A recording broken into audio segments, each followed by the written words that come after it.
é de um vídeo que viralizou por alguns dias atrás, onde um determinado pastor lá do Nordeste do nosso país disse que iria consagrar, ungir, levantar o seu filho como pastor diante da igreja que ele dirige, tendo chamada ou não.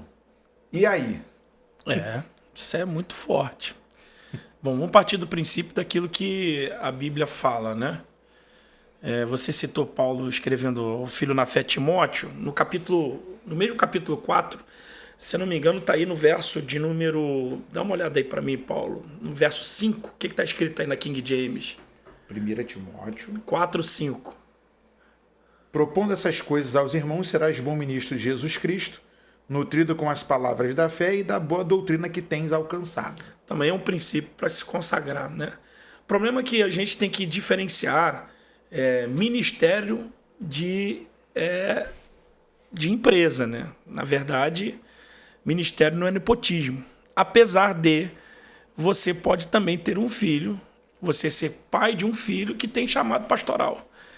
Mas se o seu filho não tiver um chamado pastoral, provavelmente você pode correr o risco de matá-lo, consagrando ele ao ministério pastoral.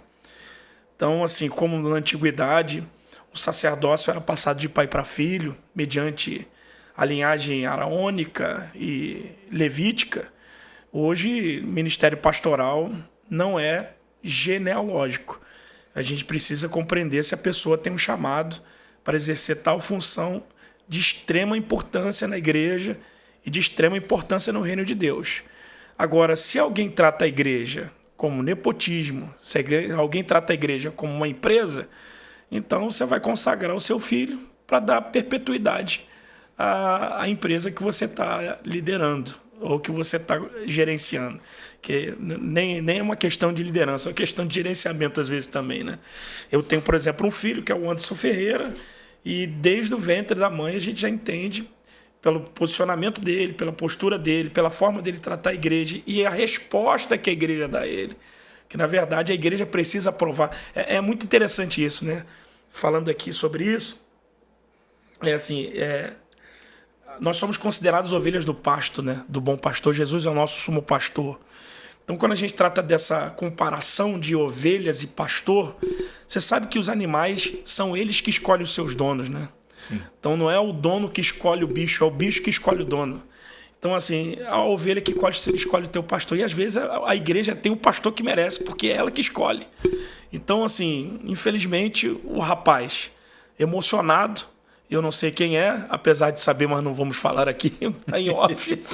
Emocionado, pode ter feito essa declaração precipitadamente e, assim, comprometendo a opinião bíblica que pastor precisa ter um chamado e ele precisa cumprir os requisitos para que ele possa ser consagrado ao ministério pastoral.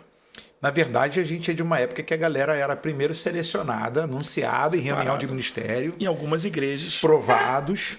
Né? A gente até conversava que tem igrejas aqui em São Gonçalo que ainda até hoje, no culto de ceia geral, para você entrar, você tem que mostrar carteirinha.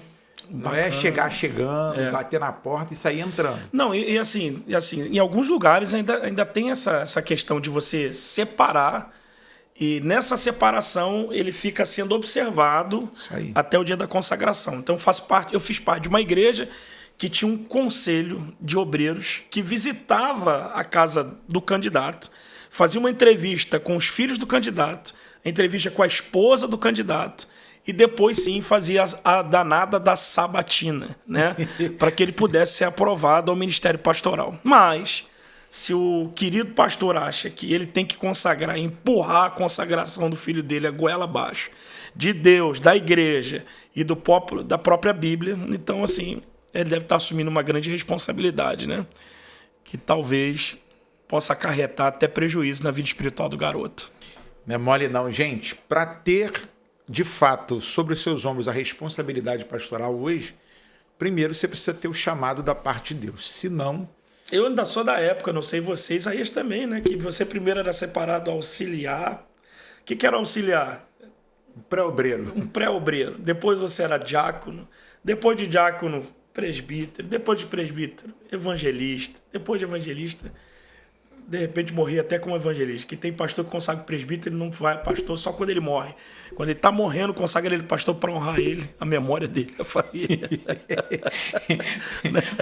Hoje são outros tempos, meu hoje pastor. o camarada sai do seminário, aliás, ele nem faz seminário. Ele sai da boca de fumo e já vira pastor.